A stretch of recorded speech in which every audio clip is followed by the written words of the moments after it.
여러분 안녕하십니까? 최석태입니다. 여러분, 오늘 오후에 국회에서 조국에 대한 기자 간담회가 있었습니다. 많은 방송사 그리고 일부 유튜브 방송에서도 이를 생중계했습니다. 많은 사람들이 지켜봤습니다. 관심이 많았기 때문이죠. 그런데 이 기자 간담회를 지켜본 국민들, 무언가 가슴이 답답하다는 느낌을 받았을 것입니다. 저도 그렇게 느꼈습니다. 왜일까요? 첫째, 기자들이 관련 내용을 제대로 숙지하지 못하고 있다, 이런 느낌을 받았습니다. 그래서 버벅댔습니다. 또 질문하는 기자들이 휴대폰을 보거나 수첩을 보면서 질문을 했습니다. 그러니 날카로운 질문이 나올 수가 없었죠. 제대로 내용을 모르는데 어떻게 콕 송고 같은 질문이 나올 수가 있겠습니까? 이러니 조국도 처음에는 좀 긴장을 하는 모습이었으나 곧 안정을 찾았습니다. 오히려 즐기는 모습이었습니다. 그러니 여유가 생겼죠. 기자들의 질문이 제대로 어떤 수준에 미치지 못하니까 그냥 즐기는 모습이 역력했습니다. 왜 이런 현상이 빚어졌을까요? 만일 말이죠, 이것이 국회의원들에 의한 인사청문회였다면 어떻게 됐을까요? 준비를 철저히 했을 것입니다. 그리고 조국이 대답을 하면서 질문을 계속 이어나가면 중간에서 차단을 했을 것입니다. 그리고 관련 자료를 보여주면서 닥달을 했을 것입니다. 당연히 긴장할 수밖에 없었죠. 그런데 이번 기자 간담회, 저는 기자들이 제대로 이런 사항을 준비하지 못했다, 이런 생각이 듭니다. 왜 그랬을까요? 첫째, 이번 기자 간담회는 실제는 국회의원에 의한 인사청문회, 오늘과 내일 열릴 예정이었습니다. 그런데 조국 가족들의 정인 채택 문제로 무산됐습니다. 무산되니까 조국이 이해찬 민주당 대표와 그리고 이인영 원내대표에게 자기가 말할 그런 스페이스를 마련해달라, 이렇게 요청을 했습니다. 그러니 요즘 조국의 시세가 아주 높아지지 않습니까? 이러니 파워가 있는 조국이 말을 하니까 민주당에서 부랴부랴 기자 간담회 이 장소를 마련했는데 바로 국회 민주당 회의하는 그런 장소였습니다. 그리고 이번 기자 간담회에 참여하는 기자들도 국회 민주당 출입기자 또 한 회사에 한 명씩 참여를 시킨다. 그런데 실제 이번 조국 관련 취재는 민주당 쪽 출입기자가 하는 것이 아니었습니다. 본부 쪽이라든지 어떤 베테랑 기자들이 하는 그런 파트가 바로 조국 관련 취재였습니다. 그런데 국회 민주당 출입기자가 별 준비도 없이 기자 간담회장에 나타나니까 내용을 제대로 파악을 못하니까 버벅댈 수밖에 없었다는 것입니다. 그리고 하도 답답하니까 위에 데스크들이 문자를 보내주면 그것을 보고 질문을 하는데 자기 자신이 내용을 모르니까 조국이 어떤 대답을 할 경우, 잘못된 대답을 할 경우에도 이에 대해서 맞받아치는 그런 추가 질문도 없었다, 이런 생각이 들었습니다. 그래서 저는 오늘 오후 3시 반부터 6시까지 1차 간담회가 있었지 않습니까? 그때 보니까 참 답답했습니다. 그리고 그 이후에는 제가 시청해봐야 별 소용이 없다, 그런 생각이 들어서 더 이상 보지 않았습니다. 조국은 아주 준비를 좀 했더군요. 모르쇠로 나가자. 모르쇠로 나가면 여기에 대해서 기자들이 날카롭게 질의를 해야 할 텐데 이런 것도 없었습니다. 그러니 이번 기자 간담회가 두루뭉술하게 그렇게 흘러가면서 이것을 보는 시청자들, 국민들이 답답해 할 수밖에 없었다, 이런 생각이 듭니다. 조국은 뭐든지 모른다고 했습니다. 조국의 모르쇠 전략도 상당히 역할을 했습니다. 그리고 또 중요한 것이 있습니다. 오늘 기자 간담회 사회자가 바로 홍익표 의원입니다. 홍익표 의원은 어떤 사람입니까? 이전에 기태 논란을 일으킨 그런 사람입니다. 기태가 뭡니까? 태어나서 안 될 그런 사람. 박근혜 대통령을 굉장히 비하하는 그런 말이었습니다. 이 홍익표가 기자를 자신이 재단했습니다. 그리고 지명을 했습니다. 보니까 이름도 알더군요. 왜냐하면 민주당 출입기자이기 때문에 자기가 그 내용을 잘 아는 것입니다. 그러면서 뭐 정책 질문도 해달라 이런 등등으로 분위기를 캄다운 시키기도 했습니다. 그리고 말이죠. 이번 상황에 있어서 중요한 것이 뭡니까? 바로 조국 딸 문제 아닙니까? 조국 딸의 고등학교 1학년 때 단국대학교 의과대학 논문, 의학 논문에서 어떻게 제일 저자로 등재될 수 있는가? 이 문제가 중요한데도 이것을 조국은 계속해서 비껴나갔습니다. 뭐라고 그랬습니까?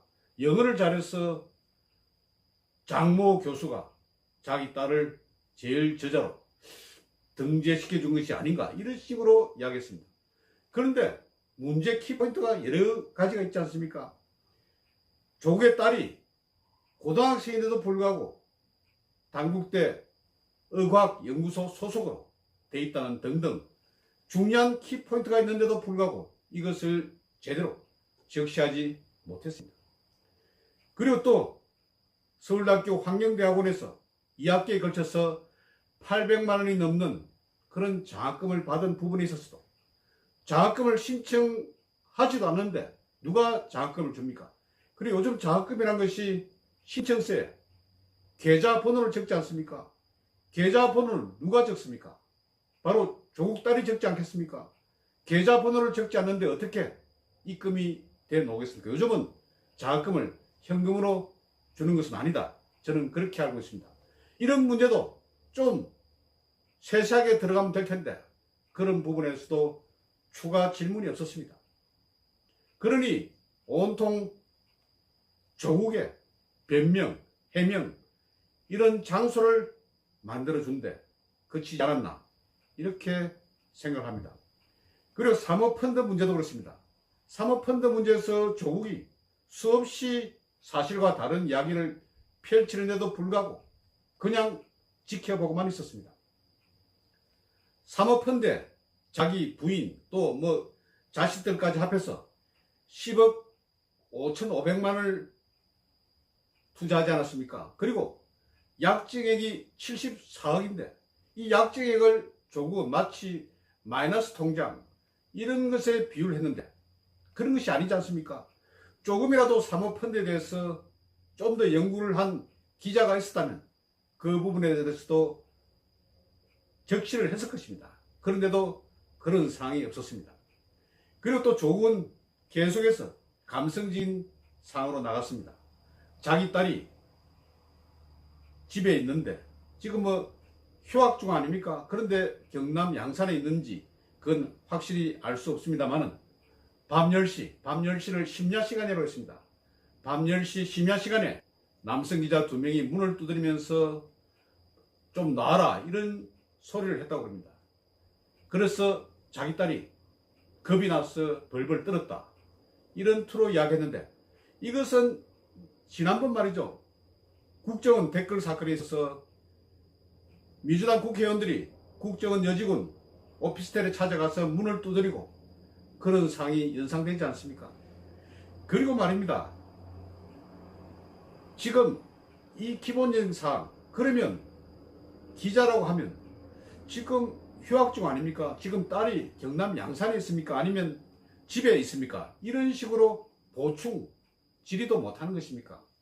그래서 오늘 여러 기자들의 자세를 보니까 이것은 정말 문제다.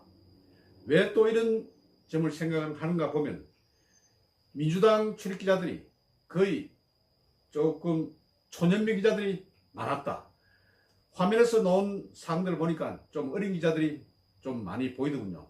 그래서 패기 있게 기자 정신을 가지고 좀 대시를 해야 하는데 그냥 좀 떠는 느낌이 있었습니다.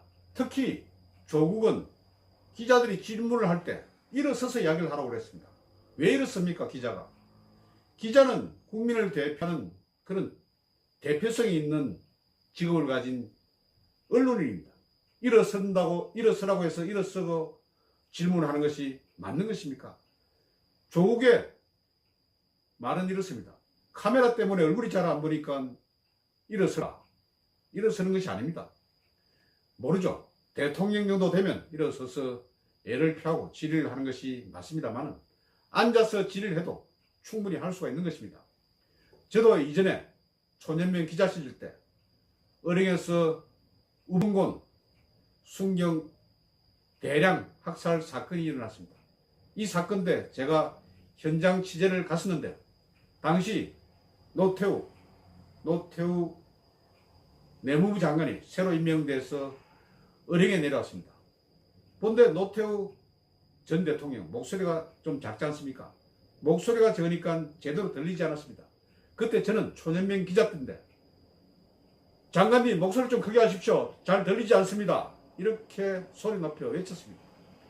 기기가 좀 있어야 하는데 오늘 본 여러 기자들의 모습은 정말 한심스럽기 짝이 없었습니다. 그래서 저는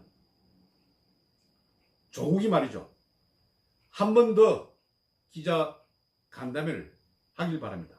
그런데 이번 기자 간담회는 이런 민주당 출입 기자가 아니고 바로 쟁쟁한 베테랑 기자들 또는 유튜브 방송을 진행하는 그런 MC들, 말하자면 가로세로 연구소의 강용석이라든지 김세라든지 김용라든지 황장수라든지 이런 초초맹장들과 함께 1대1 토론을 펼쳐보는 것이 어떻겠나 이런 생각을 해봅니다. 저는 오늘 기자 간담회가 국민들을 현혹시키려 했지만 오히려 더 문제점을 나타냈다. 조국의 거짓말이라든지 비껴나가려는 그런 모습이 너무나 역력하게 눈에 비쳤기 때문입니다. 그래서 오히려 더 의문을 키워주고 민주당 정권에 대해서 더 문제점, 의구심을 불러주는 그런 상황이 아닌가. 그리고 많은 사람들이 이렇게 제대로 법을 지키지 않는 조국이 법무부 장관이 돼서는 안 된다는 그런 의식만, 그런 마음만 더 굳게 만들어준 것이 아닌가 이런 생각을 해봅니다. 많은 강론들이 있습니다. 지금 조국달 문제, 그리고 사모펀드 문제, 웅동학원 문제 등등 또 전재수 문제 이런 것 등등 수많은 문제점이 있습니다. 그런데 한 번도 조국은 이번 기자 간담회에서 잘못이라든지 이런 것에 대해서 정식적인 사과를 하지 않았습니다. 뭐 어떻게 하면 죄송하다, 부모로서 뭐 제대로 못했다 그러면서 자기는 뭐 강남 좌파지만 강남 좌파도 한번 뭘 해야 되지 않겠나 그러면서 자기를 이겨나는 흙수저가 생겼으면 좋겠다 이런 등등 말장난만 계속 펼쳤다 그런 생각을 저는 합니다. 그래서 오늘 기자 간담회 완전 실패다. 뭐가 실패냐? 조국이 자신의 여러 가지 해명을 하겠다는 그런 것이 국민들에게 제대로 전파되지 않고 오히려 거짓말과 의혹, 의문심만 더 부풀게 하는 그런 기자 간담회였다. 저는 이렇게 생각을 합니다. 그러니 조국 법무부 장관으로 임명될 생각을 하지 말길 바랍니다. 그러면서 검찰에 대해서는 뭐 자기가 말을 하면 이게 검찰총장에게 지시하는 사항이 된다면서 말을 조심하는 모습이었습니다만도 이것 역시 진실과는 조금 거리가 멀다는 느낌을 받았습니다. 아무튼 오늘 기자 간담회는 X입니다. 여러분 경청해 주셔서 대단히 고맙습니다.